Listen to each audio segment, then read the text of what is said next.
आज आपण अगदी सोप्या पद्धतीने पावभाजी बनवणार आहोत. तर त्यासाठी मी इथं सगळ्या भाज्या घेतल्या आहेत. बारीक कट करून घेतल्या, 2 कांदे घेतले, 2 गाजर घेतलेत, 1 बीट घेतले, वाटीभर वाटाणा घेतला आहे, थोडा फ्लॉवर घेतला आहे, 3 टोमॅटो घेतले आणि 2 शिमला मिरची घेतले. इथं 4 बटाटे मी साल काढून बारीक कट करून घेतलेत. चॉपरने मी हे सगळं कट करून घेतले. तुम्ही किसून घेतलं तरी काही हरकत नाही. तर इथं 3 पळ्या तेल घातलं आहे. कांदा आपल्याला छान परतून घ्यायचा आहे. कांदा व्यवस्थित परतला की आता आपण घालणार आहोत टोमॅटो आणि शिमला मिरची.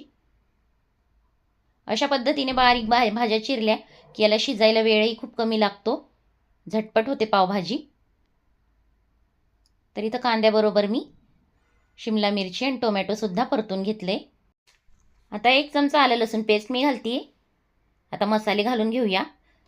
तर 1.5 चमचा मी मिरची पावडर इथं घालते, अर्धा चमचा हळद घालते, 1 चमचा जिरा पावडर, 1 चमचा धना पावडर, 2 चमचे मी इथं पावभाजी मसाला वापरला आहे. तर तुम्ही तुमच्या भाज्यांच्या क्वांटिटीनुसार मसाले कमी जास्त घेऊ शकता. आता हे छान परतून घ्यायचं आहे, व्यवस्थित असं परतून घेते फुल फ्लेमवरच. आता हे परतून झालं आहे. आता राहिलेल्या या भाज्या घालून घेऊया. गाजर, बीट, वाटाणा, फ्लॉवर, बटाटा, हे तर मी या सगळ्या भाज्या घालून घेतल्या आहेत. त्यासुद्धा व्यवस्थित परतून घ्यायचे आहेत. आता हे छान परतून झालं की आता चवीनुसार यात मीठ घालूया. 1 चमचा बटर घालते,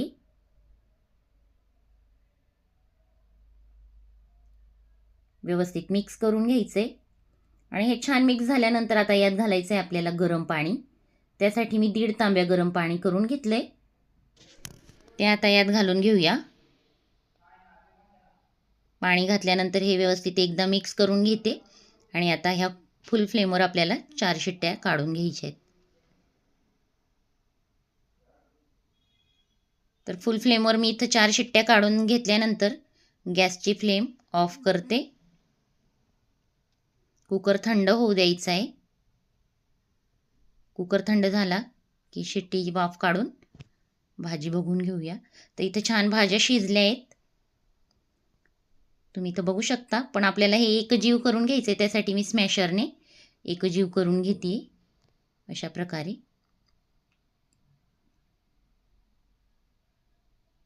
व्यवस्थित.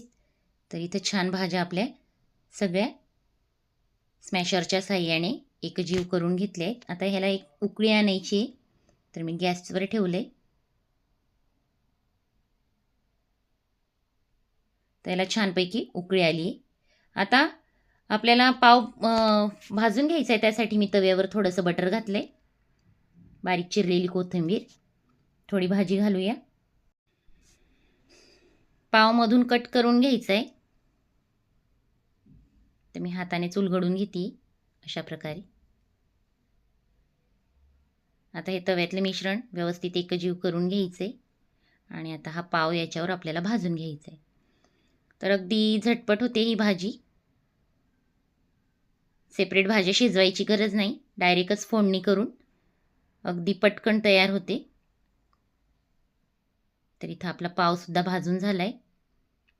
तर अगदी तयार आहे आपली झटपट टेस्टी पावभाजी रेसिपी. तर अशा पद्धतीने तुम्हीसुद्धा बनवून बघा.